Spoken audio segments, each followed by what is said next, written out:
আসসালামু আলাইকুম। অনেকদিন পরে আবারও হাজির হলাম নতুন একটি টিউটোরিয়াল নিয়ে। আপনারা অনেকেই আমাকে কমেন্ট করতেছিলেন, আপু কেন ভিডিও আপলোড করতেছো না, কেন ভিডিও পাচ্ছি না, তোমার ভিডিওগুলো মিস করতেছি। তো তাদেরকে অনেক অনেক ধন্যবাদ দিয়ে আমি ভিডিওটা শুরু করতে চাচ্ছি যে আপনাদের এত এত ভালোবাসা পাবো আমি কখনোই ভাবিনি। তো আজকের ভিডিওটা দর্জি কাজের একটা টিউটোরিয়াল বলতে পারেন। তো এখানে যে গলাটা দেখতে পাচ্ছেন, অনেকেই আমরা পাইপিং সেট করতে বুঝি না বা পারি না। আরও যদি হয় একটু ডিজাইনার গলা, তাহলে তো কথাই নাই, সবটাই মাথার উপর দিয়ে যায়। তো তাদের সকলের জন্য একটা সহজ পদ্ধতিতে একটা সহজ নিয়ম নিয়ে আমি চলে আসছি। তো দেখতে পাচ্ছেন এখানে আমি গলাটা সম্পূর্ণ রেডি করে নিয়েছি, মানে যেভাবে আমরা গলা কাটি বা যেভাবে পেস্টিং দিয়ে গলাটাকে সেট করি, ফুল কমপ্লিট করে গলাটা আমি আয়রন দিয়ে প্রেস করে দেন আমি এখন পাইপিংয়ের কাজটা করে দেখাবো। এই যে দেখতে পাচ্ছেন গলাটা কিন্তু প্রপার রেডি বলা যায়। এখন কাঁধে সেলাই দিলে মানে অর্ধেক কাজ হয়ে যাবে জামার। যাই হোক, এখন আমি আগে পাইপিং সেট করার জন্য এখানে একটা হোয়াইট কালারের কাপড় নিয়ে নিয়েছি। তো অনেক সময় আমরা করি কি, গোল গলা বা চৌকা গলা বা যে একটু যেগুলা বোট নেকের ভিতরে হয়, একটু নর্মাল গলাতে আমরা করি কি তেরসা যে কাপড় হয়, কি বলে এটা আমি কিভাবে বোঝাবো, আসলে এই সম্পূর্ণ বিষয় আমি নিজেই নতুন। তো যাই হোক, আমরা যে একটু কোনাকুনি বা একটু বাঁকাবাকি করে কাপড় কেটে দেন পাইপিং করি। তো এটা ওরকম না, এটা জামার নিচে আমি যে কালারের পাইপিংটা দিব সেই কালারের কাপড়টা রেখে দেন আমি সেলাই করে দিব।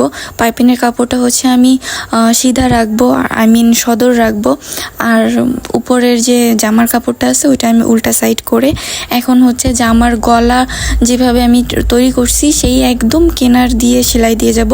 এক্ষেত্রে আপনারা যদি পাইপিংটা একটু মোটা চান তাহলে একটু এক সুতা বাড়ায় ধরে দেন সেলাই করবেন, আর যদি পাইপিংটা অনেক বেশি চিকন চান তাহলে একদম কিনার দিয়ে সেলাইটা করে যাবেন, তাহলে পাইপিংটা চিকন বের হবে। তো এখন দেখতে পাচ্ছেন আমি এভাবে সেলাই করে নিচ্ছি। আর যেহেতু আমি এই সেক্টরে একদমই নতুন, আমি দর্জি কাজে নিজেও খুব একটা বেশি যে পারদর্শী আমি নিজেকে মনে করি তেমনটাও না।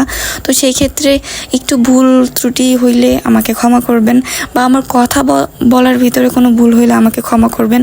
দেখা যাচ্ছে অনেক সময় আমি আপনাদেরকে বোঝানোর ক্ষেত্রে মানে কি বললে আপনারা বুঝতে পারবেন বা কোন ভাষা বললে আপনারা সহজে সেটা ক্যাপচার করতে পারবেন, এইটা ভাবতে ভাবতে যে আমি অনেক সময় ভুলভাল বলে ফেলি।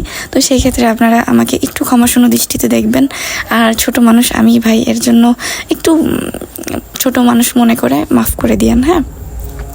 তো যাই হোক, এখানে দেখতে পাচ্ছেন আমি সেলাই করে নিচ্ছি।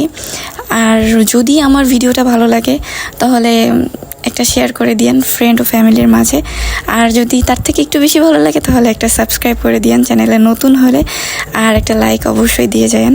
একটা লাইকই তো, তাই না, কি আর যাবে আসবে একটা লাইকে। যাই হোক, আমি অনেক বেশি বকবক করতেছি, আর আমার এই বকবকে যদি কেউ বিরক্ত হন তাহলে অবশ্যই আমাকে জানাবেন, নেক্সট ভিডিওতে আমি বকবক কম করব। তো যাই হোক, এখানে যে আমার সেলাই করা হয়ে গেছে, এখন আমি এক্সট্রা কাপড়টা কেটে দিব। আর আমি ভিডিওটা একদমই স্পিড বাড়াই নাই, অন্যান্য ভিডিওতে আমি স্পিড বাড়াই দেই, আর যেহেতু এটা নতুন একটা ভিডিও, আরও দর্জি কাজের একটা ভিডিও, এর জন্য আমি স্পিড খুব একটা বেশি বাড়াই নাই, যতটুকু প্রয়োজন ততটুকু সম্পূর্ণটা আমি নর্মাল রাখার চেষ্টা করছি যেন আপনাদের বুঝতে অসুবিধা না হয়। তো এখানে আমি বাড়তি অংশটা এখন কাট করে নিব।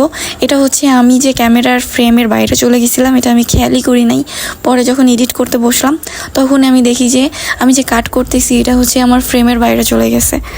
তো এটার জন্য আমাকে অবশ্যই ক্ষমা করবেন। এই যে দেখতে পাচ্ছেন আমি একদম কেনার দিয়ে সেলাইটা দিছি, যে ওই সেলাইয়ের একদম কাছ দিয়ে আমি কেটে নিচ্ছি বাড়তি অংশটা।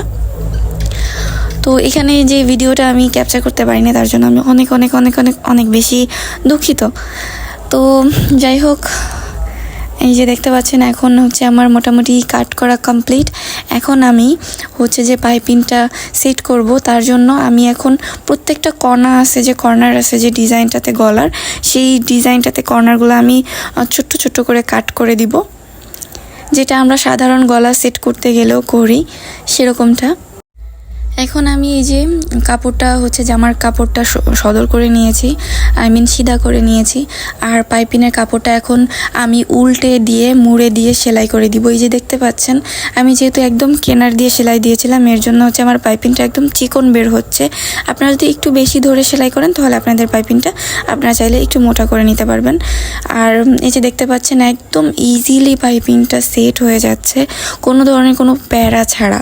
মানে আমার এটাকে নিজে সেট করতেও হচ্ছে না, একাই হচ্ছে এটা ওর শেপ অনুযায়ী চলে আসতেছে। তো এই যে দেখতে পাচ্ছেন আমি হচ্ছে যে এইভাবে করে আবার কেনার দিয়ে সেলাই দিয়ে পাইপিংটা সেট করে নিচ্ছি এখানে। যদি ভিডিওটা দেখে কারো বুঝতে অসুবিধা হয় বা কোনো কোয়েশ্চেন যদি কারো থাকে, অবশ্যই কমেন্ট বক্স তো খোলা আছেই, আপনারা আমাকে কমেন্ট করবেন। আমি সবার কমেন্টের উত্তর দেওয়ার চেষ্টা করি। যদি ভুল ভবিষ্যতেও কারোটা মিস হয়ে যায়, অনেক সময় নোটিফিকেশান আসে না, অনেক নোটিফিকেশানের ভিড়ে কোনোটা মিস হয়ে যেতে পারে বা আমি দেখতেও পাই না অনেক সময়। এরকমটা হইলে আপনারা মনে কষ্ট নেবেন না, ক্ষমা করবেন আমাকে।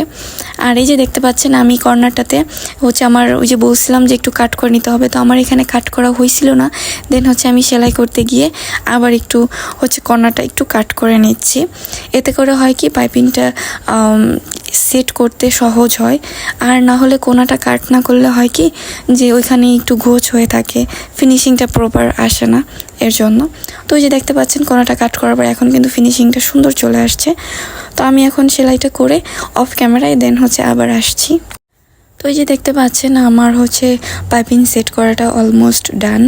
এখন আমি এটার পেছন সাইডে অর্থাৎ জামার উল্টা সাইডে যে কাপড়টা এক্সট্রা আছে ওইটা হচ্ছে এখন আমি কাট করে নিব। তো এই যে দেখতে পাচ্ছেন আমি আগে যেহেতু বকরুম সেট করে পেস্টিং সেট করে জামাটাকে হচ্ছে জামার গলাটা হচ্ছে যে সেট করে নিয়েছিলাম, সেই বকরুমের থেকে 1-2 সুতা বাড়তি রেখে সাদা কাপড়টা দেন হচ্ছে আমি কাট করে নিয়েছি। এখন আমি করতেছি কি বকরুমটার উপরে সাদা কাপড়টা মুড়িয়ে দিয়ে এখন আমি একটা সেলাই দিয়ে নিব, যেন হচ্ছে দুটোটা কাপড় ভিতরের দিকে থাকে, কোনো ধরনের সুতা বের হইতে না পারে। তো খুবই খুবই খুবই ইজি। আর এই যে দেখতে পাচ্ছেন এখানে আমার একটু কাপড় বাড়তি ছিল, সেটাও হচ্ছে যে আমি কেটে নিচ্ছি, কারণ কি অতটা কাপড় এখানে প্রয়োজন নাই। শুধু শুধু বেশি কাপড় থাকলে হচ্ছে যে গলার এখানে বেশি মোটা হয়ে থাকবে, এর জন্য। তো যতটুকু আমার মুড়িয়ে নিয়ে সেলাই করতে প্রয়োজন কাপড় ততটুকু রেখে আমি বাদবাকিটা কাট করে দিয়েছি। তো ভিডিওটা কে কোথা থেকে দেখছেন অবশ্যই আমাকে কমেন্ট করে জানাবেন যে আপু আমি এই জেলা থেকে দেখছি, আপু আমি এই জেলা থেকে দেখছি। আমার না এগুলো দেখতে ভীষণ ভীষণ ভীষণই ভালো লাগে, যে আমার মতো একটা ছোট্ট মানুষ, আমার মতো একটা নিকম্মা মানুষ হচ্ছে যে আপনাদের দোরগোড়ায় পৌঁছাইতে পারছি, এটাই অনেক। তো যাই হোক আমার কাজ অলমোস্ট ডান। এখন আমি অফ ক্যামেরায় বাদবাকি কাজটা করে আবারও আসছি, তো দেখতে থাকেন। তো এই যে দেখতে পাচ্ছেন নেকটার ফাইনাল লুক।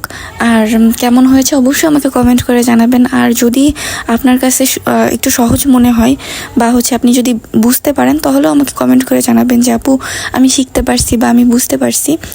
তো এই যে এখন হচ্ছে হাতের সেলাই দিয়ে দিলেই হয়ে যাবে গলাটা কমপ্লিট। তো এই ছিল আজকের ভিডিওটি ভালো লাগলে একটা লাইক কমেন্ট শেয়ার করে দিতে পারেন। আল্লাহ হাফেজ, দেখা হবে নতুন কোনো ভিডিওতে।